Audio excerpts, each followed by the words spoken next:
یزیدیات بر محمد والے محمد صلوات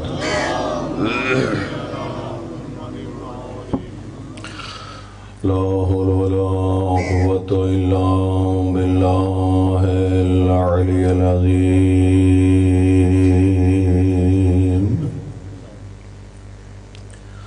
بسم الله الرحمن الرحيم الحمد لله رب العالمين والصلاة والسلام على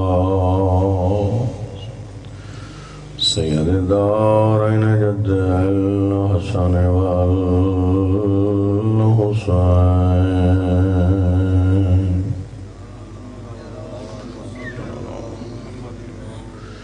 شمس بين القمرين هادينا وهدي ثقلين شفيع ذنوبنا وتبيب قلوبنا أبي القاسم محمد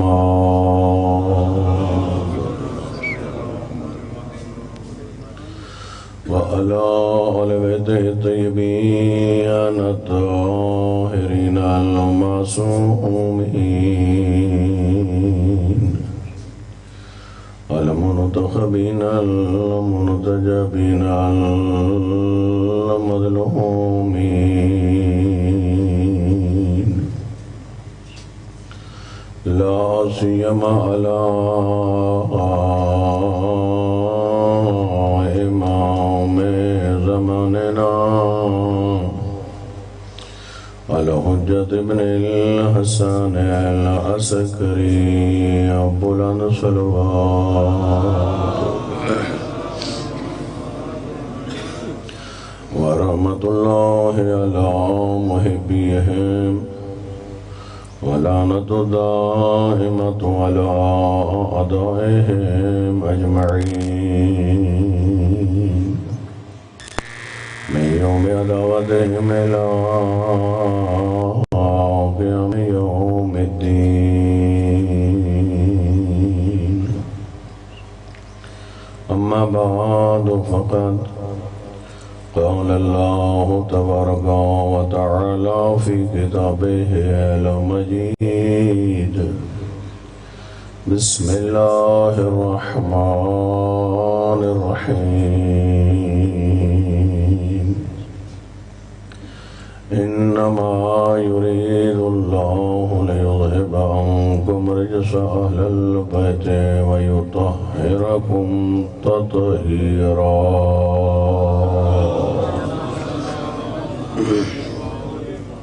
دعاؤں خداوند متعال آپ کی تشریف آوری اپنے درگاہ میں قبول و مقبول فرمائے، دنیا میں معرفت کے ساتھ آل بیت کی زیارت نصیب فرمائے، آخرت میں شفاعت نبی و آل نبی سے ہمکنار فرمائے۔ علماء حقہ خصوصاً آیت اللہ نجفی صاحب قائد ملت جعفریہ کو صحت و سلامتی عطا فرمائے۔ میں اللہ تجھے اپنی عظمت و جلالت کا واسطہ مقصد قیام حسین ابن علی صحیح انداز میں سمجھنے، صحیح انداز میں اس کے عمل پیرا ہونے کی توفیق عطا فرما۔ دعاؤں کی مقبولیت کے لیے بلند تر صلوات۔ توجہ تو ہے قبلہ میری طرف آپ کی، تھوڑا تھوڑا آگے آ جائیں، جگہ ہے تاکہ بعد میں آنے والے مومنین کے لیے ذرا آسانی رہے۔ ایک بلند آواز صلوات کے ساتھ تھوڑا تھوڑا آگے آ جائیں۔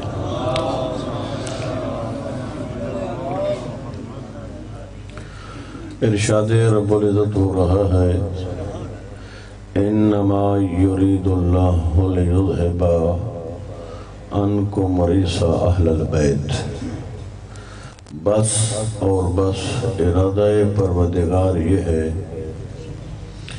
اے اہل بیت آپ سے خدا رجس کو دور رکھے، وَيُطَهِّرَكُمْ تَطْهِيرًا، اور آپ کو اس طرح پاک رکھے جس طرح پاک رکھنے کا حق ہے۔ اپنی توجہات کو موصول کرتے ہوئے ایک دفعہ بلند آواز سے صلوات۔ اس آیہ مجیدہ میں مفسرین قرآن نے کئی ایک گفتگویں فرمائی ہیں، تھوڑی سی آپ کی توجہ میری طرف رہے گی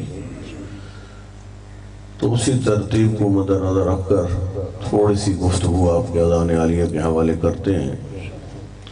سب سے پہلا نقطہ جو مفسرین نے بیان کیا وہ یہ ہے، دیکھنا یہ ہے کہ تطہیر اہل بیت کا ارادہ کرنے والی ذات کون سی ہے، چونکہ یہاں گفتگو ہے ارادے کی، اور فرماتے ہیں ارادے کی قدرت، ارادے کی طاقت، ارادے کی عظمت ارادہ کرنے والی ذات سے معلوم ہوتی ہے۔ جتنی ذات عظیم ہوگی اتنا اس کا ارادہ عظیم ہوتا ہے۔ تو جو ہے میری طرف آپ کی، جتنی ذات بعظمت اتنا اس کا ارادہ بعظمت، جتنی ذات بافضیلت اتنا اس کا ارادہ بافضیلت، جتنی ذات قدیر ہوگی، قدرت رکھنے والی ہوگی، اتنے اس کے ارادے میں قوت ہوگی۔ اس آیہ تطہیر کے آغاز میں ذات پروردگار فرما رہی ہے آل بیت کی طہارت کا ارادہ کرنے والی عام ذات نہیں، اللہ کی ذات ہے۔ اور کون ہے یہ اللہ؟ یہ قبلہ جس طرح نبی اور علی بتلا سکتے ہیں اس طرح اس اللہ کا کوئی اور تعارف نہیں کرا سکتا۔ تو جو ہے میری طرف آپ کی، آئیے نہج البلاغہ میں دیکھیں آپ کا اور میرا پہلا توحید شناس امام اس خدا اور رب کا تعارف کن لفظوں میں کراتا ہے۔ کون سی کتاب؟ نہج البلاغہ۔ نہج البلاغہ وہ گراں قدر کتاب ہے مومنین کرام، مکتب اہل بیت میں قرآن کریم کے بعد باعظمت کتاب کا نام ہے نہج البلاغہ۔ ایسے ہی ہے، یقیناً آپ کے گھروں میں ہوگی، یقیناً آپ نے خرید کے اپنی لائبریری کی زینت اسے بنایا ہوگا۔ بڑا خوبصورت جملہ کسی نے کہا کہ نہج البلاغہ وہ کتاب ہے، توجہ ہے میری طرف آپ کی، نہج البلاغہ وہ کتاب ہے جو انسان کے دل کو کھولتی ہے۔ نہج البلاغہ کون سی کتاب ہے جی؟ جو انسان کے دل کو کھولتی ہے۔ ایک بزرگ کا جملہ ہے، اس کے اوپر میں ایک جملہ کہا کرتا ہوں، اگر آپ کی توجہ تو آپ کے اذان کے حوالے کروں۔ میں کہتا ہوں اس میں شک نہیں کہ نہج البلاغہ وہ ہے جو انسان کے دل کو کھولتی ہے، لیکن ہر انسان کے دل کو کھولتی ہے نہیں، جو انسان اس کتاب کو کھولتا ہے اس کے دل کو کھولتی ہے۔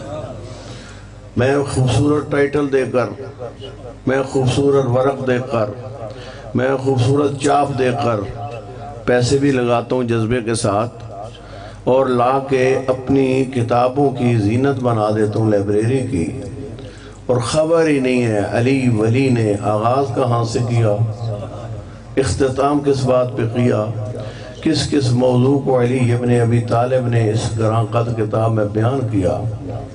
ایسے لوگوں کے دلوں کو یہ کتاب نہیں کھولتی۔ توجہ ہے میری طرف قبلہ؟ اور اسی کتاب میں قائد مرحوم حجت الاسلام والمسلمین قبلہ مفتی جعفر حسین اہل اللہ مقام، جو شیعہ قوم میں ایک مجہول القدر شخصیت، بہت سارے بزرگان مجہول القدر ہیں جن کی ہم نے قدردانی نہیں کی، جیسا ان سے استفادہ ہونا چاہیے ان کی حیات میں ہم نے استفادہ نہیں کیا۔ ایسے ہی ہے یا نہیں قبلہ؟ جی ہمیں قدر نہیں ہے۔ اور ایک جملہ کسی بزرگ نے فرمایا تھا کہ ہم مردہ پرست قوم ہیں، زندوں کی قدردانی ہمیں نہیں کرنی آتی۔ جب شخصیات اٹھ جاتی ہیں تو پھر ہم کف افسوس ملتے ہیں، کاش ان سے ہم نے استفادہ کیا ہوتا، کاش ان کے علوم سے، ان کی معرفت کی باتوں سے ہم نے اپنے آپ کو بنایا ہوتا۔ مفتی جعفر حسین بھی انہی شخصیات میں سے ہیں، نہایت ہی جلیل القدر شخصیت۔ وہ یہ فرماتے ہیں کہ معروف ہے ہمارے ممبروں پہ ایک جملہ امیر المومنین کے بارے میں کہ علی ابن ابی طالب کون سی ذات ہے؟ کہتے ہیں کہ سنا ہوگا آپ نے ممبر سے علماء آخرین سے کہ عظیم توحید شناس ہستی کا نام ہے علی۔ توجہ ہے میری طرف قبلہ؟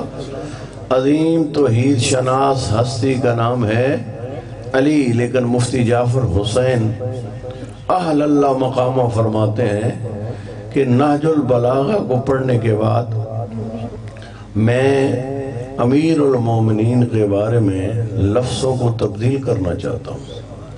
لوگ کہتے ہیں عظیم توحید شناس علی، ذرا تھوڑا سا بیدار ہوں گے۔ لوگ یہ کہتے ہیں عظیم توحید شناس علی، لیکن کہتے ہیں میں کہتا ہوں کائنات کو توحید کے رموز و اسرار سکھانے والا علی۔ تھوڑا سا بیدار ہوں گے، کائنات کو توحید کے رموز و اسرار سکھانے والا علی۔ ساتھ ہی فرماتے ہیں اگر مجھے کوئی کہے کون علی، مفتی جعفر حسین اہل اللہ مقامہ فرماتے ہیں اگر مجھے کوئی کہے نا کون علی، تو تعارف علی میں دوسرا جملہ کہوں گا، تھوڑے سے آپ بیدار ہوں گے۔ وہ فرماتے ہیں میں کہوں گا آب وحی سے دھلی زبان چوس چوس کے پروان چڑھنے والا علی۔ آب وحی سے دھلی زبان چوس چوس کے پروان چڑھنے والا علی۔ یہ آپ کو معلوم ہے قائد مرحوم کی یہ خاصیت ہے کہ وہ بہت بڑے اردو ادب کے ادیبی تھے، بہت بڑے تاریخ دان بھی تھے، بہت بڑے علم کلام کے ماہر بھی تھے۔ مفتی جعفر حسین جب ایک جملہ اردو زبان میں بولتے ہیں یا لکھتے ہیں، اس کے پیچھے اردو ادب بھی ہوتا ہے اور ساتھ اسلامی تاریخ بھی ہوتی ہے۔ یہ کیا انہوں نے جملہ فرمایا کہ امیر المومنین کے تعارف میں جملہ کہوں گا آب وحی سے دھلی زبان چوس چوس کے پروان چڑھنے والا علی۔ یہ جملہ مفتی جعفر حسین کا نہج البلاغہ سے لو، جا کے تاریخ اسلام پڑھو تو تاریخ اسلام میں آپ کو فقط دو ہستیاں نظر آئیں گی جنہوں نے اللہ کی دھرتی پہ قدم رکھا تو ان کی پہلی خوراک محمد کی زبان تھی۔ ایک ہستی کا نام ہے علی اور ایک ہستی کا نام ہے حسین ابن علی۔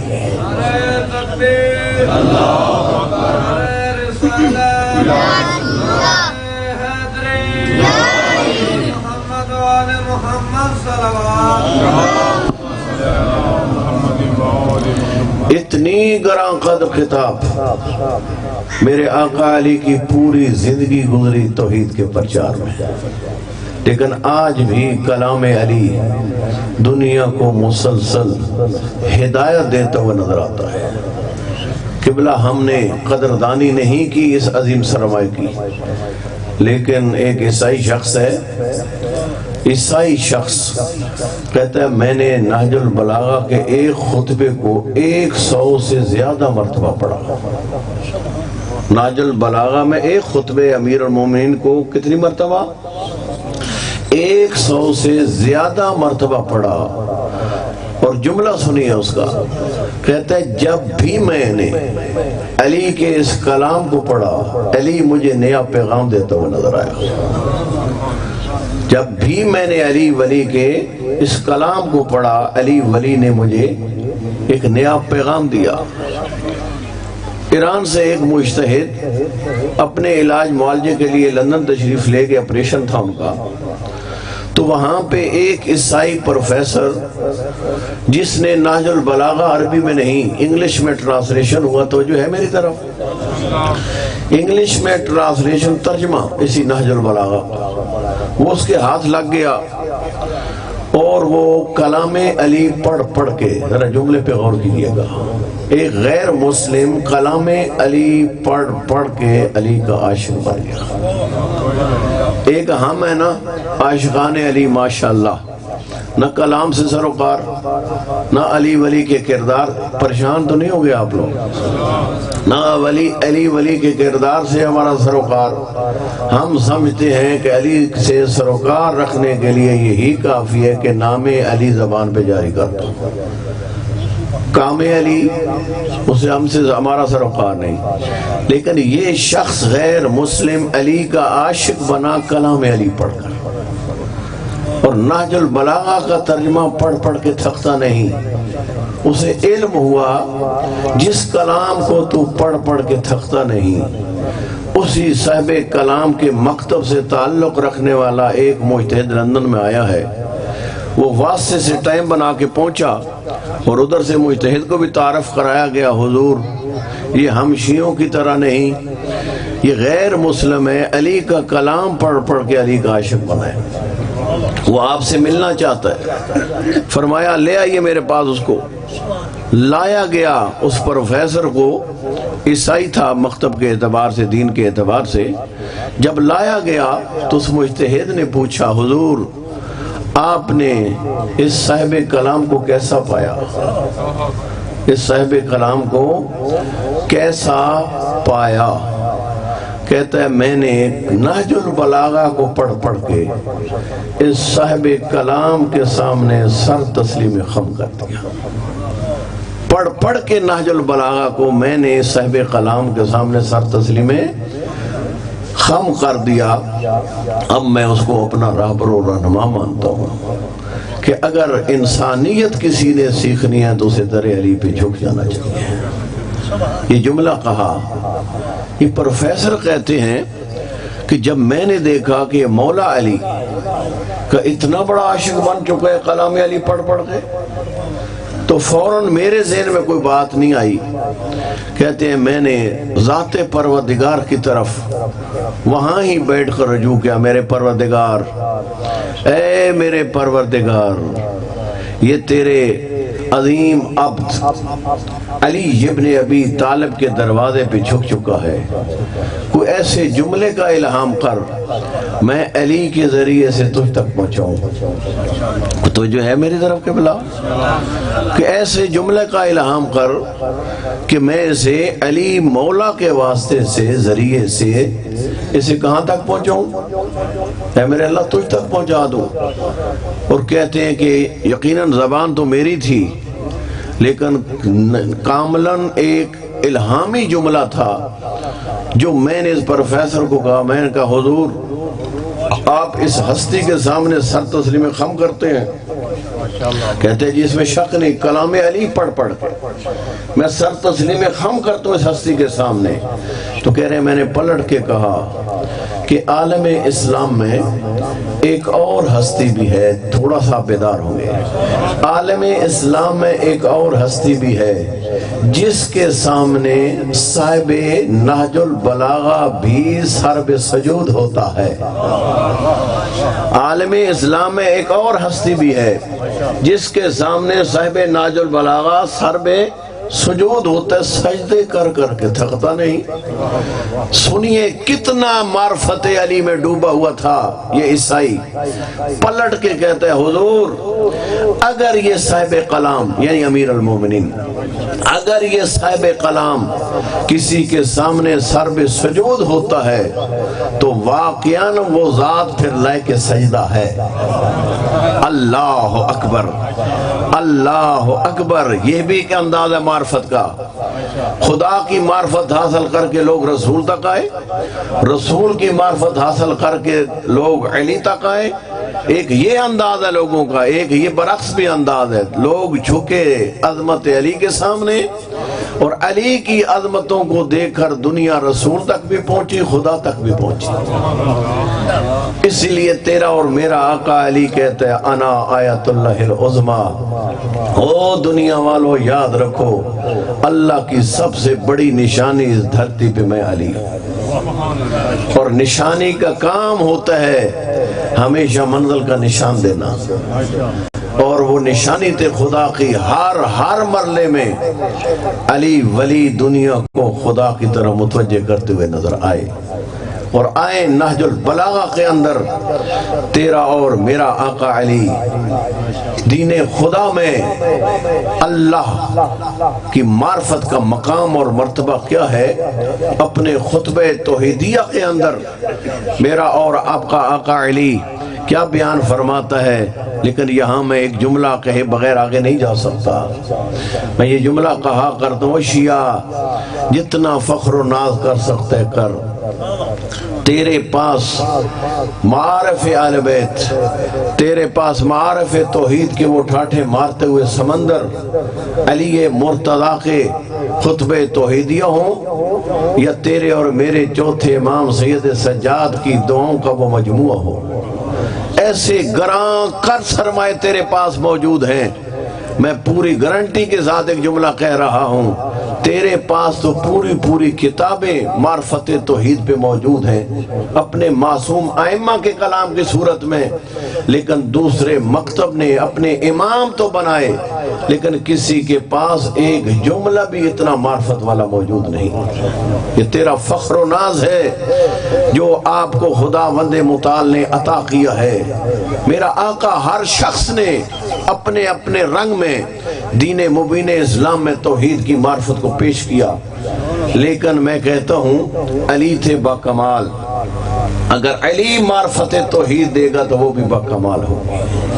میرا آقا فرماتا ہے اول دین معرفت ہو، تو جو ہے میری طرف، میرا آقا ارشاد فرماتا ہے اول دین معرفت ہو وکمال معرفت تصدیق بہ وکمال تصدیق بہ توحید ہو۔ میرے آقا فرماتے ہیں آؤ عظیم توحید شناس علی سے پوچھو، تمہیں علی بتائے اللہ کے دین میں معرفت توحید کا مقام اور مرتبہ کیا ہے۔ میرا آقا ارشاد فرماتا ہے اول دین معرفت ہو، میرا آقا ارشاد فرماتا ہے اللہ کے دین میں معرفت توحید ایک عقیدہ توحید نہیں ہے بلکہ پورے دین کی بنیاد اور اساس کا نام ہے، پورے دین کی اساس اور بنیاد کا نام ہے۔ پڑھے لکھے لوگ آپ تشریف فرما ہیں، علماء کے خطاب سننے والے لوگ ہیں، آپ کو معلوم ہے کتنی ہی خوبصورت بلڈنگ، کتنی ہی بلند بلڈنگ آپ تعمیر کر لیں، لیکن اس کی اگر اساس اور بنیاد نہ ہو تو وہ بلڈنگ کسی کام کی نہیں ہوتی۔ ایک ہوا کا جھونکا آتا ہے، وہ بلڈنگ دھڑم گر جایا کرتی ہے۔ بلڈنگیں ہمیشہ وہی قائم اور دائم رہتی ہیں جن کی اساس اور بنیاد مضبوط ہوتی ہے۔ اور تیرا اور میرا آقا علی ابن ابی طالب فرماتا ہے دنیا والوں یاد رکھو، عظیم توحید شناس علی تمہیں بتاتے ہیں اللہ کے دین میں معرفت توحید کا ربط اور تعلق وہی ہے جو بنیاد کا عمارت کے ساتھ ربط اور تعلق ہوتا ہے، جو ایک اساس کا عمارت کے ساتھ ربط اور تعلق ہوتا ہے۔ مجھے تو امیر المومنین کے اس جملے سے یہ بات سمجھ میں آئی کہ جب دین مبین اسلام کی بنیاد، توجہ ہے میری طرف آپ کی، کہ دین مبین اسلام کی بنیاد کا نام جب معرفت توحید ہے تو اس کا مطلب یہ ہے پڑھے نمازی نماز، تھوڑا سا بیدار ہوں گے، پڑھے نمازی نماز معرفت توحید نہ ہو، وہ اٹھنا بیٹھنا تو ہو سکتا ہے، اس میں حقیقت نماز نہیں آ سکتی۔ روزے دار رکھے روزہ لیکن معرفت توحید نہ ہو تو وہ بھوک پیاس کا کاٹنا تو ہو سکتا ہے، اس میں حقیقت روزہ نہیں آ سکتی۔ کرے حاجی حاج، تھوڑا سا بیدار ہوں گے، کرے حاجی حاج لاکھوں روپے خرچ کر کے مقدس سرزمین پہ چلا جائے لیکن معرفت توحید نہ ہو تو یہ صفا و مروہ کے درمیان دوڑ دھوپ تو ہو سکتی ہے، حقیقت حج نہیں آ سکتی۔ کوئی شخص میدان کارزاں میں اترے، نام اسلام سے اترے اور معرفت توحید نہ ہو، وہ قتل و قتال ہو سکتا ہے، وہ خون خرابہ تو ہو سکتا ہے، اسے حقیقت جہاد نہیں کہہ سکتے۔ حقیقت جہاد اسی وقت ہوگی جب عظیم مجاہد معرفت توحید میں ڈوب کر دشمن خدا کے سر پر ایک لگائے گا ضربت، اور ادھر سے میزان نبوت لگے گا، اور تلے گی جب وہ ضربت تو حسنین کا نانا یہ کہتا ہوا نظر آئے گا ضربت علی یوم الخندق افضل من عبادت الثقلین. اور دنیا والو تمہاری نگاہ میں علی کی ایک ضربت ہے، نبی کی نگاہ میں ثقلین کی عبادتوں پہ بھاری ضربت ہے. توجہ فرمائیے قبلہ، کون سی وہ چیز ہے جس نے علی ولی کی ایک ضربت کو ثقلین کی عبادتوں سے افضل بنایا؟ کبھی یہ بھی سنا علماء سے کہ ضربت تو تھی اور ایک ہی ضربت تھی، لیکن نبی مکرم اسلام نے، یہ روایت بھی وہ روایت ہے جو فریقین کے ہاں ہے، اہل تسنن نے بھی یہی جملے لکھے، مکتب تحیہ والوں نے لکھے کہ نبی پاک نے علی ولی کی ضربت کے بارے میں میدان خیبر خندق میں فرمایا تھا ضربت علی یوم الخندق افضل من عبادت الثقلین، کہ علی کی یہ ایک ضربت ثقلین کی عبادتوں سے افضل ہے. لیکن سوال یہ پیدا ہوتا ہے، ظاہر تو وہ ایک ہی ضربت تھی، لیکن جن و انس کی عبادت پہ بھاری ضربت کس طرح ہوئی؟ تو یہاں سے راز سے پردہ اٹھایا بزرگان نے اور فرماتے ہیں فقط ضربت کو نہیں دیکھنا، پیچھے دیکھنے معرفت کتنی آتی. معرفت توحید کا کون سا مرتبہ تھا؟ کہتے ہیں بعد از مصطفیٰ اللہ کی دھرتی پر وہ معرفت توحید کا درجہ رکھنے والا خدا نے کوئی پیدا ہی نہیں کیا. اس معرفت توحید کی منزل پہ آ کر دشمن خدا کے سر پر اخلاص اور خلوص کی ایسی ضربت علی نے لگائی تھی جس اخلاص اور خلوص کو کائنات میں کوئی تولنے والا ہی نہیں تھا. اگر کوئی تول سکتا تھا تو وہ حسنین کا نانا تھا. جب میزان نبوت لگا، ایک پلڑے میں ضربت علی کو رکھا، دوسرے پلڑے میں ثقلین کی عبادتوں کو رکھا. جب ثقلین کی عبادتوں کا پلڑا اٹھتا ہوا نظر آیا اور حسنین کے بابا کی ضربت کا پلڑا جھکتا ہوا نظر آیا تو نبی نے فرمایا ضربت علی یوم الخندق افضل من عبادت الثقلین. اور دنیا والو علی کی یہ ایک ضربت نہیں، ثقلین کی عبادتوں سے بھاری یہ ضربت ہے. تو جو فرمائیے قبلہ، یہ ہے معرفت توحید. یہ فقط گفتار کے غازی نہیں، یہ عمل و کردار کے بھی غازی ہیں. اگر نہج البلاغہ میں فرماتے ہیں اول دین معرفت ہو کہ دین مبین اسلام کی بنیاد کا نام معرفت توحید ہے، تو میدان کارزاں میں جا کر علی ولی اسی معرفت توحید کی بنیاد پر دشمن خدا کے سر پر ضربت لگا کر ثابت کرتا ہے کہ اللہ کی دین کی بنیاد معرفت توحید ہے. اللہ کے دین کی بنیاد معرفت توحید ہے. ایک یہودی شخص، توجہ ہے میری طرف، ایک یہودی شخص مسلمانوں سے توحید کی باتیں بہت سنی، خدا کے بارے میں باتیں بہت سنی. کہا یہ بہت اللہ اللہ کرتے ہیں، ذرا ان سے اللہ کے بارے میں تو پوچھیں.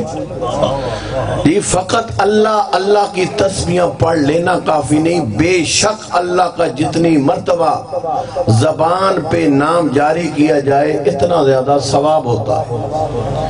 لیکن یا فقط ہمارا یہی کام ہے تسبیحاں پڑھنا، یا آگے بھی بڑھنا ہے؟ یہ آگے بڑھنا ہے. بڑا افسوس کا مقام ہے. میں تو ہمیشہ یہاں پہ جب گفتگو پہنچاتا ہوں تو یہ جملے کہا کرتا ہوں، وہ کیسا عجیب دور تھا جب ماں بچے کو دودھ پلایا کرتی تھی. یہ بزرگ میری بات کی تائید کریں گے. اور دیکھنا یہ آج کیا ہو رہا ہے. مائیں بچوں کو جب دودھ پلاتی تھی اور لوریاں دے دے کے کہتی تھی بیٹا یاد کر اصول دین 5 ہے، بیٹا یاد کر فروع دین 10 ہے، بیٹا یاد کر پائنتن پاک 5 ہے. یاد ہے وہ دو ہیں؟ لوریاں دے دے کے. یہ مسجد میں مولوی صاحبان نہیں سکھاتے تھے، ماں سکھا دیا کرتی تھی. لوریاں بھی دیتی تھی اور بچوں کو سلاتی بھی تھی، اور نام علی سے سلاتی تھی، نام علی سے اٹھاتی تھی. یہ ایک دور تھا. اور آج کے دور کی مائیں پھر کہتے ہیں، یہ معروف ہے نا جملہ کہ ماں کے دودھ کی تاثیر ہوتی ہے، لیکن جب جو ہی بچہ دنیا میں آئے گا فیڈر اس کے منہ سے لگاؤ گے، وہ جس چیز کا دودھ پی گا اسی کی تاثیر ہوگی نا. پریشان تو نہیں ہو گئے؟ اب کیا ہو رہا ہے، ماں کے دودھ کی تاثیر تو اس وقت ہوگی جب ماں کا دودھ پیے گا، اور پھر ماحول کیا بن گیا ہمارے گھروں کا، بیان کرنے کے قابل نہیں گھر کے ماحول۔ کہاں وہ دور ہم اسے کہتے تھے کہ یہ مائیں جاہل ہیں، ہم کہتے تھے یہ مائیں سادی ہیں، ہم کہتے تھے ان ماؤں کو کسی چیز کی خبر نہیں، اس کے باوجود کلیات اسلام یہی ماں اپنی آغوش سے بچے میں سکھاتی تھی۔ یہی دور تھا یا نہیں قبلہ؟ لیکن اب کیا دور ہے؟ اب حال یہ ہے، میری ماں بہن چونکہ مجلس وہ بھی سن رہی ہیں، ان کے حصے کی بھی بات ہونی چاہیے۔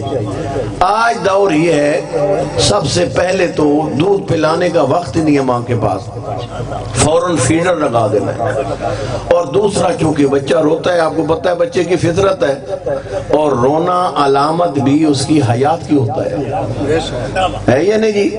بچہ روتا ہے جی، اور اللہ نے اس کی فطرت میں رکھا ہے وہ رو کے ہر چیز مانگتا ہے، اور ہمیں آج تک بڑوں کو اس بچے سے یہ بات سمجھ میں نہیں آئی، جب تک بچہ روتا نہیں ماں نہیں دیتی تو جب تک ہم نہیں روئیں گے خدا کس طرح دے گا؟ کہاں چلے گئے ہم لوگ؟ نمازیں ہیں تو رسم، عبادات ہیں تو رسم، نہ وہ خضوع و خشوع رہا، نہ وہ مناجات کے انداز رہے، عجیب ماحول میں ہم چلے جا رہے ہیں۔ آج ماں نہیں بچے کی آواز برداشت کر سکتی، جب چیختا ہے بچہ گھروں میں بھی گھر والا ہوں، بچوں والا ہوں، اطراف میں دائیں بائیں دیکھتے ہیں آپ کے، پھر ماحول دیہاتوں میں بہتر ہے، شہروں کا اتنا برا حال ہو چکا ہے، یہ میں جملہ کہوں گا تو آپ کو سمجھ میں آئے گا، ادھر سے بچہ تڑپتا ہے، روتا ہے، گریہ کرتا ہے، گریہ کیوں کر رہا ہے؟ اس کے اندر کوئی حاجت ہے، وہ کوئی چیز مانگ رہا ہے۔ اب ماں، سمجھدار ماں وہ ہوتی ہے جو بچے کے گریہ سے سمجھتی ہے یہ کیا مانگ رہا ہے، یہی ہوتا ہے یا نہیں قبلہ؟ لیکن شہروں میں اب ظلم یہ ہو رہا ہے، ماں فوراً ریموٹ اٹھاتی ہے، ٹی وی چینل تبدیل کرنے شروع کرتی ہے، سب سے زیادہ مست کرنے والی موسیقی جس چینل پہ آئی ہے وہ لگا کے آواز بلند کر دیتی ہے، تاکہ بچے کے رونے سے بھی زیادہ بلند آواز جب موسیقی کی آئے گی اس دھند میں یہ بچہ سو جائے گا۔ اور خدا کے بندو، تم رزق حلال بھی کھلا دیتے ہو، تم ساری زحمتیں بھی بچوں کے لیے کرتے ہو، لیکن جس بچے کی کم سنی کے عالم میں اس کو تم نے موسیقی کی آوازیں سنا سنا کے چپ کیا، پھر کہو گے کہ پوری زندگی میں وہ ہماری اطاعت کیوں نہیں کرتا، پھر کہتے وہ والدین کی بات کیوں نہیں سنتا، خود شیطانی کام پہ لگا کے پریشان ہوا کہ وہ روان کی بات کیوں نہیں سنتا، پھر کہتے ہو یہ نماز کیوں نہیں پڑھتا، پھر کہتے ہو مولانا کے پاس قرآن پڑھنے کیوں نہیں جاتا۔ تم نے موسیقی کو اسے عادی کر کے خود ہی راہ شیطان پہ لگا دیا۔ یہی حال ہو رہا ہے یا نہیں قبلہ؟ یہ ہے میرے معاشرے کا حال۔ لیکن میں کہتا ہوں شیعہ، تجھے کسی بھی مرحلے میں کسی اور مکتب کی طرف دیکھنے کی ضرورت نہیں، ہر قسم کا نمونہ عمل جس مکتب کے پاس ہے اس مکتب کا نام مکتب اہل بیت ہے۔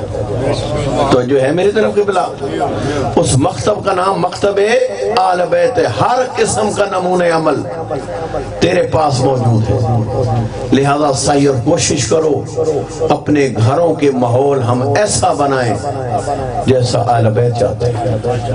یہ فقط مجلس سے سن لینا اور یہاں پہ متصر ہو کر سروں کو ہلا دینا، یہ فقط اس سے کام نہیں چلے گا، کیونکہ یلغار دشمن کی طرف سے اتنی سخت ہے، جس یلغار کا مقابلہ کرنے کے لیے باپ کو بھی بیدار ہونا ہوگا، ماں کو بھی بیدار ہونا ہوگا، بڑے بہن اور بھائی کو بھی بیدار ہونا ہوگا، پھر یہ بچہ کہیں مشکل سے نکل سکے گا۔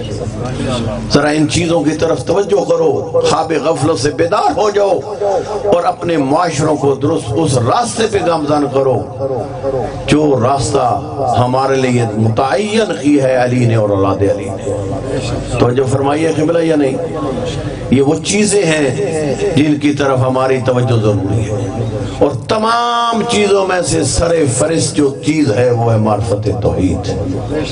اگر معرفت توحید ہے تو سب کچھ آ جائے گا، اگر معرفت توحید نہیں ہے تو جو مرضی میں کرتا رہوں، ایک کھوکھلا اسلام، ایک کھوکھلا دین، ایک کھوکھلی عبادت میرے پاس ہے جس کے اندر روح موجود نہیں۔ عبادتوں کی روح کا نام معرفت پروردگار ہے، اور میں دعا گو ہوں خدا وند متعال ہمیں ان مجالس کے صدقے میں توفیق دے کہ جس طرح علی اور اولاد علی نے معرفت دی ہے اسی طرح ہم معرفت توحید لینے میں کامیاب ہو جائیں۔ دعا گو ہوں کہ خدا وند متعال جس رنگ میں ان پراموں کے انعقاد میں مکتب اہل بیت کی نشر و اشاعت میں مومنین نے حصہ لیا، اللہ تعالیٰ ان کے حصے کو قبول فرمائے۔ جوں جوں ہم عاشور کے قریب ہوتے جا رہے ہیں مومنین کی خواہش ہوتی ہے ذکر مصیبت زیادہ کیا جائے، کیونکہ یہ گھرانہ ایسا گھرانہ تھا جن کو اگر اس وقت رونے دیا جاتا شاید یہ قوم اتنا گریہ نہ کرتی۔ ظلم بھی انتہا پہ ہوئے، جی بھر کے ان کو رونے بھی نہ دیا گیا۔ دو جملے آج میں حسین کے سفیر کے کہنا چاہتا ہوں، یعنی مظلوم مسلم بن عقیل جس کی شہادت تمہید بن گئی کربلا کی، وہ مسلم بن عقیل جس کی شہادت تمہید بن گئی کربلا کی۔ عزاداران مظلوم کائنات، ان کوفہ والوں نے 2 شہیدوں کی بیٹیوں کو پردیس میں تڑپایا۔ ان کوفہ والوں نے 2 شہیدوں کی بیٹیوں کو، میں نے بغیر تمہید کی مجلس شروع کر دی ہے، توسل 2 شہیدوں کی بیٹیوں کو ان کوفے والوں نے پردیس میں تڑپایا۔ ایک شہید کا نام ہے علی اور ایک شہید کا نام ہے مسلم بن عقیل۔ عزاداروں، 19 کی صبح کو جب تیرے اور میرے آقا علی کے سر اقدس پہ ضربت لگی تو یہی تاریخ کے جملے ہیں۔ جب مولا علی کو اٹھا کے لے جایا جا رہا تھا نا جی، گھر کے دروازے سے پہلے علی کہتے تھے حسن حسین مجھے نیچے اتارو، میں اپنے قدموں پہ چل کے جانا چاہتا ہوں۔ یہ مقتل کے جملے ہیں میرے سامنے، اور یہ لکھا مقتل والوں نے کہ جب پورے کوفہ کے لوگ جمع ہو گئے تھے تو بیٹیاں کہاں تھیں علی کی؟ تو کہتے ہیں یہی بات ہے مقتل کی کہ بیٹیاں اٹھی مصلی عبادت سے، آتی تھی دروازے پہ، کوئی سوچ کے پلٹ جاتی تھی زینب، پھر آتی تھی پھر پلٹ جاتی تھی۔ بات تو کتب مقتل نے وہ تعداد بھی لکھی ہے کتنی مرتبہ دروازے پہ آئی، کتنی دفعہ پلٹ کے گئی، لیکن پوچھا گیا آتی کیوں تھی پھر پلٹ کے جاتی کیوں تھی؟ تو یہ جملے لکھے، آتی تھی باپ کی محبت میں اور پلٹ کے جاتی تھی، اسے علم تھا میرا بابا کتنا غیور ہے، علم تھا زینب کو کہ میرا بابا کتنا غیور ہے۔ مدینہ ہوتا تھا، میں نانا کے روضہ پہ جانا چاہتی تھی تو بابا کہتا تھا رات کی تاریکی ہو لینے دے۔ شاید یہ جملہ جید عالم کا ہے، اس لیے زینب نے گھر سے باہر قدم نہیں رکھا کہ شاید رمق حیات میرے بابا کی باقی ہو، اپنی زندگی میں مجھے گھر سے باہر دے کر میرا باپ مرنے سے پہلے مر نہ جائے۔ اجرکم اللہ، یہ پہلا شہید ہے جس کی بیٹیوں کو رلایا گیا، اسی کوفہ میں رلایا گیا، اسی کوفے میں یتیم کیا گیا، اور دوسرا شہید ہے مسلم بن عقیل۔ اتنا تاریخ کے سینوں میں جملے ملتے ہیں عزاداران مظلوم کائنات۔ جب مسلم بن عقیل پہنچے ہیں نا کوفہ کے سرزمین پر، کئی ہزار شخص نے مسلم بن عقیل کے ہاتھوں پہ بیعت علی حسین ابن علی کی، حالات سازگار ہو گئے، اور اتنے میں ان لعینوں نے حرب تبدیل کیے، گورنر تبدیل ہوا، ابن زیاد پہنچا اور اس نے لوگ خریدنے شروع کیے، یہ وفائیں بے وفائی میں بدلنا شروع ہوئی۔ اتنا سنتے رہتے ہو نا، یہی مقتل ہے۔ حضرت مسلم بن عقیل نماز مغرب عشاء پڑھا رہے تھے، کچھ کچھ لوگ پیچھے کھڑے تھے، لیکن جو ہی نماز مکمل ہوئی مسلم بن عقیل نے پیچھے پلٹ کر دیکھا، کوئی نہ تھا، تنہا تھا سفیر حسین، اور کوفہ کی گلیوں سے ناآشنا تھا مسلم بن عقیل۔ کبھی ایک گلی میں جاتے تھے، کبھی دوسری گلی میں جاتے تھے، اور کوئی راستہ بتلانے والا نہ تھا۔ چلتے چلتے تھک ہار کر ایک دروازے پر بیٹھ گیا مسلم بن عقیل۔ اتنے میں ایک معظمہ بی بی جس کا نام طوہ لکھا گیا، وہ دروازے پہ آ کے دیکھتی ہے کوئی شریف خاندان کا شخص بیٹھا ہے، اور یہی کہتی ہے کہ کیوں بیٹھ کے اس وقت یہاں پہ؟ کہا میں یہاں کا بسنے والا نہیں، مجھے اگر تو پانی پلا سکتی ہے تو پانی پلا۔ گئی پانی لے کے آئی، پانی پیش کیا، آپ نے پانی پیا، وہ اندر چلی گئی، جب پلٹ کے آئی دیکھی ابھی بھی شریف بیٹھا ہے۔ ایک جملہ کہا، غیرت بنی ہاشم میں جوش آیا، مسلم بن عقیل کھڑا ہو گیا، اور جملہ کیا کہا؟ کہا شریف لوگ ایسے وقت میں کسی کے دروازے پہ بیٹھتے نہیں، شریف لوگ ایسے وقت میں کسی کے دروازے پہ بیٹھتے نہیں۔ حضرت مسلم بن عقیل اٹھے بھی، اور کیا جملہ کہتے ہیں؟ جملہ فرماتے ہیں جس کا اپنا گھر کوفے میں نہ ہو وہ جائے تو کدھر جائے؟ اتنے میں کہتی ہے ذرا اپنا تعارف کریں، آپ کون ہیں؟ کہا میں تم کوفے والوں کا مہمان ہوں، حسین کا سفیر ہوں، مسلم بن عقیل ہوں۔ یہ جملہ کہنا تھا۔ کہتی ہے آقا میں معافی مانگتی ہوں، میں بھی حسین کی غریض ہوں، یہ گھر آپ کا اپنا گھر ہے، اندر تشریف لائیے۔ بہترین بستر بنایا، بہترین کھانا پیش کیا۔ مسلم بن عقیل کہتے ہیں مجھے اب لذیذ کھانوں کی ضرورت نہیں، مجھے مصلی عبادت لا دے، میں جی بھر کے اللہ کی عبادت کرنا چاہتا ہوں۔ لیکن یہ جملہ پڑھ کے میں جملہ کہا کرتا ہوں، اے مسلم بن عقیل تیری شہادت کربلا کی تمہید بنی اس لیے ہے کہ تو نے پوری رات خدا کی عبادت میں گزاری، اور کربلا میں بھی زہرا کے چاند نے اپنی آخری رات خدا کی عبادت میں گزاری۔ اجرکم اللہ۔ مسلم بن عقیل صبح کا وقت ہوا، مسلم بن عقیل کی کانوں سے گھوڑے کی ٹاپوں کی آواز آئی۔ مسلم بن عقیل نے کمر ہمت کو تھاما، تلوار کو نیام سے نکالا، سینے خانہ میں آئے۔ سینے خانہ میں جب آتے ہیں تو وہ آگے آتی ہے، کہتی ہے آقا یہ پورا کوفہ تیرا دشمن ہے، تو اکیلا ہے، کیوں باہر جانا چاہتا ہے؟ تو سنو گے غیرت بنی ہاشم کا جملہ۔ مسلم بن عقیل کہتے ہیں اے توہا ہمیں کٹنا تو منظور ہے، لیکن اپنی آنکھوں کے سامنے کسی کی ناموس کی بے حرمتی برداشت نہیں کر سکتے۔ اجرکم اللہ، ہم کٹ تو سکتے ہیں، کسی کی ناموس کی بے حرمتی برداشت نہیں کر سکتے۔ فوراً مسلم بن عقیل طوہ کے گھر کو چھوڑ کر گلی میں آتے ہیں۔ عزاداران مظلوم کائنات جوہر شجاعت بنی ہاشم دکھائے تنہا اس مجاہد نے، اور اتنے عجیب لینوں کو فنار کیا۔ فوراً گورنر کے دربار میں خبر پہنچائے گی اور فوج بھیج، اور اس نے کہا کہ ایک تو تمہارے ساتھ جنگ کرنے والا ہے اور فوج کی کیا ضرورت ہے؟ تو یہ جملہ کہا گیا تو نے ہمیں کسی کوفہ کے سبزی فروش کے ساتھ مقابلے کے لیے نہیں بھیجا، یہ شجاعت بنی ہاشم کا وارث ہے، اگر اور فوج نہ آئی تو سب کے سر قلم کر دے گا۔ اور فوج آئی، کوفے والوں نے انداز جنگ بدلا۔ میرے سامنے مقتل کے جملے ہیں، کچھ نہیں چھتوں پہ گئے، چھتوں پہ جا کر کیا انہوں نے انداز اختیار کیا؟ نیچے سے دو بدو جنگ ہو رہی ہے، اوپر سے ان لعینوں نے آگ کے انگارے برسانے شروع کیے، اوپر سے پتھروں کی بارش شروع ہوئی۔ حضرت مسلم بن عقیل نیچے جنگ بھی کر رہے تھے، اور یہ جملہ فرماتے تھے لماذا ترمونی بالنار، ہو کوفیو میرے اوپر آگ کیوں برساتے ہو؟ لماذا ترمونی بالاحجار، ہو میرے اوپر پتھر کیوں برساتے ہو؟ اگر آپ کی توجہ ہو تو کہوں جملہ، میں کہوں گا اے مسلم بن عقیل یہ بازار کوفہ ہے، تیرے اوپر آگ کے انگارے آ رہے ہیں، تیرے اوپر پتھروں کی بارش ہے، لیکن تیرے ساتھ کوئی ناموس تو نہیں ہے۔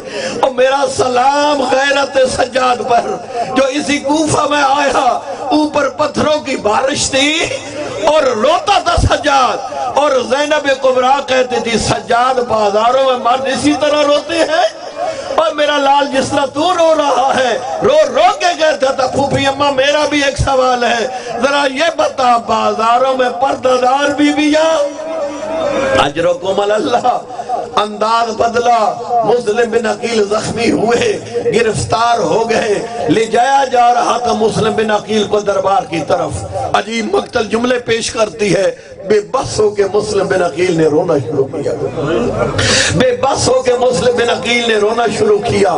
اتنے میں ایک لائن سپاہی کوفی کہتا ہے کیا موت سے ڈر گیا ہے، کیا موت سے ڈر گیا ہے؟ مسلم بن عقیل کہتا ہے شہادت ہے ہمارے لیے سعادت، ہم موت سے ڈرنے والے نہیں ہیں، لیکن مجھے ایک بات رلاتی ہے۔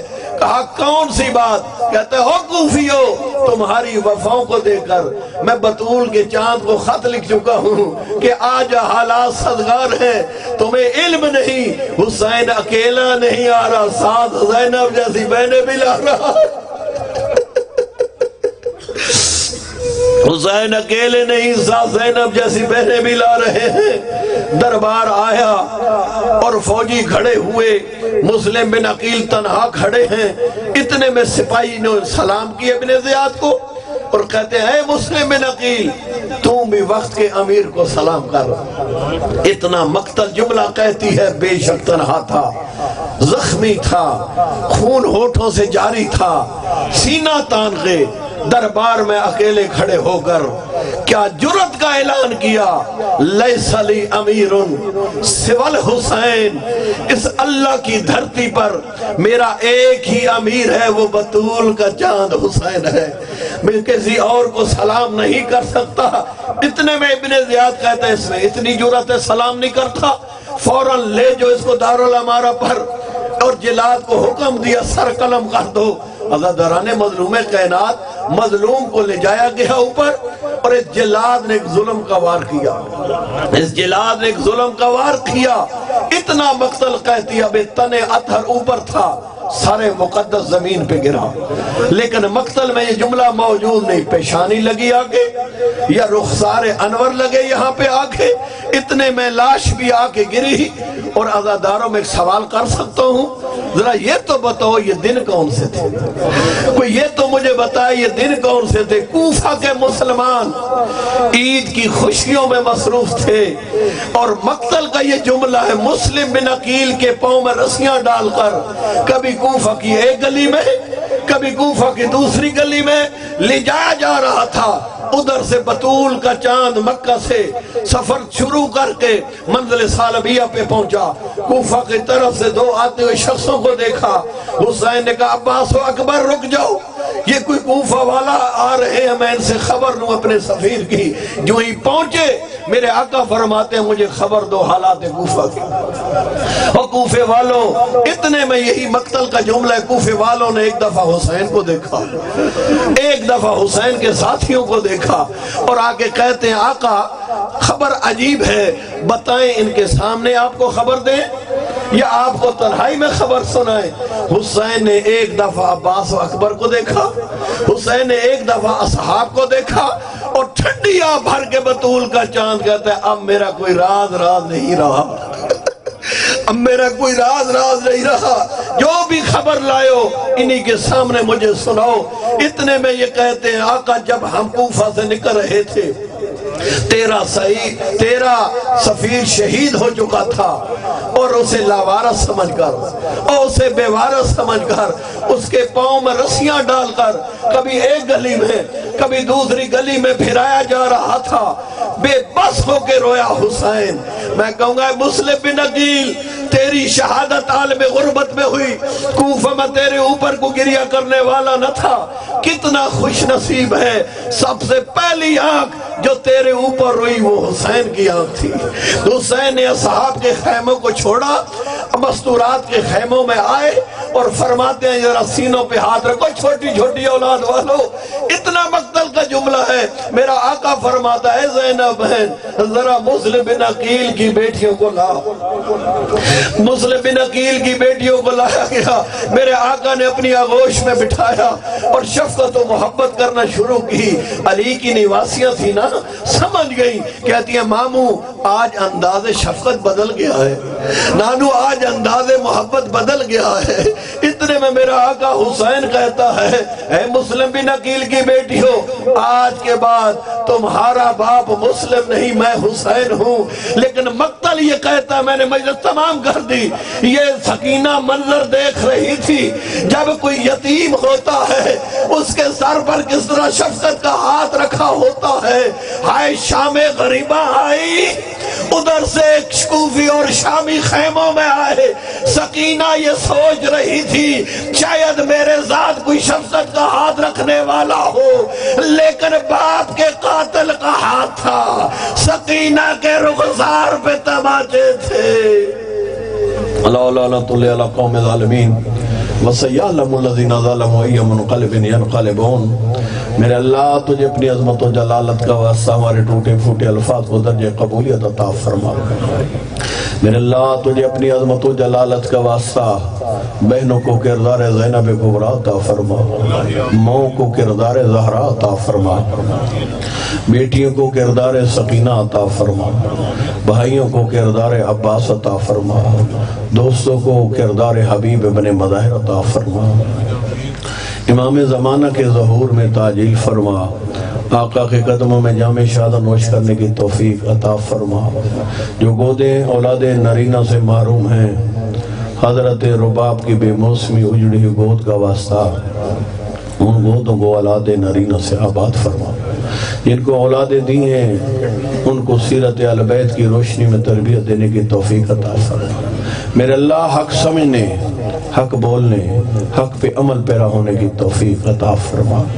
سیرت اہل بیت کو سمجھنے اور اس پہ عمل پیرا ہونے کی توفیق عطا فرما۔ میرے اللہ تجھے اپنی عظمت و جلالت کا واسطہ امت مسلمہ کو ایک اور نیک بننے کی توفیق عطا فرما۔ میرے اللہ علماء حق کا قصائے ہمارے سروں پہ قائم و دائم فرما۔ قائد ملت علامہ نجفی صاحب کو صحت و سلامتی عطا فرما۔ میرے اللہ تجھے اپنی عظمت و جلالت کا واسطہ جو لوگ بیمار ہیں بیمار کربلا کے صدقے ان کو شفاء عاجل و کاملہ عطا فرما۔ ہماری ماؤں بہنوں کو سیرت زہرا عطا فرما۔ رب صلی علی محمد و آل محمد و اجل فرجہ۔